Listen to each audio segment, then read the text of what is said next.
let's talk about some do's and don'ts for the dip. Very safe and effective exercise done incorrectly. It can put a lot of unneeded stress and tension on the shoulders and elbows that you don't need. That's why we're just going through the very basics. The dip is going to focus on our push strength. It's going to work on our overall triceps, shoulders, and chest.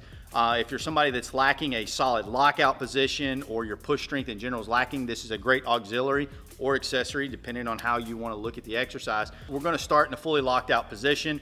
We're going to make sure that the chest is in front of the shoulders. What I mean by that is the shoulder is not rounded forward. What takes place when this happens is now all the weight and pressure is isolated to that shoulders. I'm no longer to incorporate the bigger of the muscle groups, which is my chest, or the one that I'm really trying to work on, my triceps. It takes all that focus and puts it on the front of that shoulder. We don't want to sink into the dip in both the bottom and the top position. By sinking into the dip, I mean, you ever see somebody do a dip and they immediately do this? Okay, they're sinking down into the position, and what happens, their traps are up here by their ears, and they're not really able to engage the chest, triceps, and shoulders the way they need to perform the actual exercise. We're gonna start by bending at the elbow. We're going to lower ourselves down so that as we lower ourselves, we're gonna get down to the front of the shoulder is lower than the back of the elbow. Once this is in place, guys, you're gonna begin to press back up to the lockout position. A little tip for you guys that have never done dips, or if you've been performing dips for a long time, this is a really good tip for you guys. When they're returning back to the start position, they just push through the hands straight up.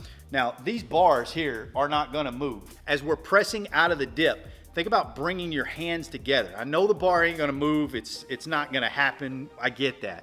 But think about you're trying to push that bar together, really gonna help you with that coming up out of the bottom of the dip. If you're looking to further benefit your dips, let's say you're one of those guys that can just do high reps of dips all day. Now what we can do is add a weight belt, and we can add some weight to the actual movement and make this a lot heavier. That's what it's always about, is furthering progression, improving the health markers, improving stability with all of our movements, not just this one. Someone outside of having a medical condition should be able to do a basic body weight dip.